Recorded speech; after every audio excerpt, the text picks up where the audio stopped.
Halo, pada video ini akan dibahas teori konsentris perkotaan yang dikembangkan oleh Ernest Burgess dan bagaimana teori ini diterapkan di kota-kota Indonesia.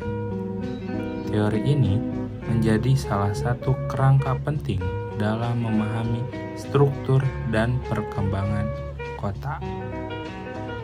Teori konsentris adalah salah satu teori pembagian wilayah perkotaan yang menyatakan bahwa ruang kota berkembang secara teratur mulai dari bagian inti kota hingga pinggiran. Membentuk pola lingkaran konsentris, kota dibagi menjadi beberapa zona, seperti pusat kegiatan yaitu Central Business District, zona peralihan, zona tempat tinggal pekerja, zona kelas menengah, dan zona tempat tinggal para penglaju. Penerapan teori ini bertujuan untuk penataan dan pengelolaan ruang kota agar pemanfaatan wilayah lebih maksimal dan seimbang. Meskipun penerapannya di Indonesia masih menghadapi tantangan terkait kondisi geografis dan topografi serta partisipasi semua pihak dalam proses penataan kota. Teori konsentris atau model zona konsentris adalah teori yang dikembangkan oleh sosiologi Amerika Ernest Burgess berdasarkan penelitiannya di kota Chicago tahun 1920-an. Teori ini menjelaskan bahwa kota berkembang secara melingkar dari pusat ke arah luar, membentuk zona-zona konsentris layaknya gelang yang mengelilingi pusat kota. Teori ini menggambarkan adanya proses invasi dan suksesi di perkotaan, di mana zona dalam terus didorong keluar oleh perkembangan kota, serta persaingan ruang di antara lapisan sosial ekonomi warga kota. Meski teori ini dikembangkan dari kajian di kota barat seperti Chicago, banyak prinsipnya yang relevan untuk memahami pola perkembangan kota di Indonesia, khususnya Jakarta dan kota-kota besar lain.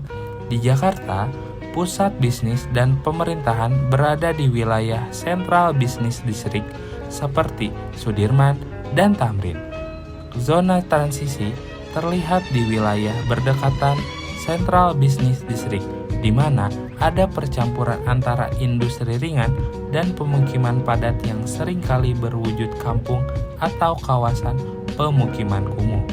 Zona perumahan kelas menengah dan menengah atas tersebar di wilayah yang lebih jauh dari pusat. Misalnya daerah seperti Kebayoran Baru dan Pondok Indah, di mana rumah lebih luas dan lingkungan lebih teratur. Sedangkan zona pinggiran seperti di Depok, Bekasi, dan Tangerang adalah tempat tinggal para komuter yang berpergian ke Jakarta untuk bekerja. Pola ini memperlihatkan perkembangan kota yang mengikuti model konsentris dengan perluasan bertahap dari pusat keluar, membentuk zona-zona berbeda sesuai fungsi dan kelas sosial. Kelebihan penerapan teori konsentris di Indonesia adalah kemampuannya menjelaskan struktur sosial dan fungsi ruang dalam kota yang berlapis dan berbeda-beda sesuai dengan pusat kegiatan dan kelas sosial.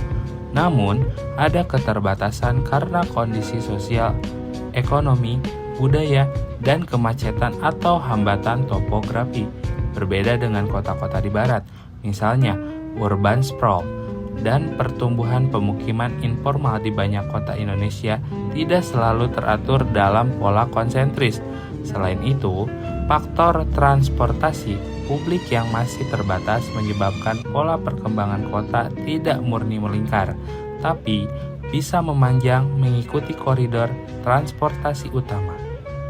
Meski demikian, teori konsentris tetap menjadi salah satu landasan dalam perencanaan tata ruang di Indonesia yang diterapkan dalam zonasi dan rencana tata ruang wilayah.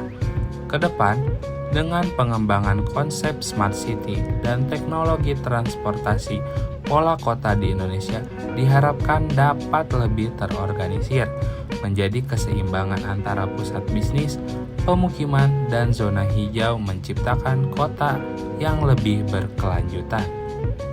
Cukup sekian dan terima kasih. Maaf bila ada salah kata ataupun kekurangan. Assalamualaikum warahmatullahi wabarakatuh.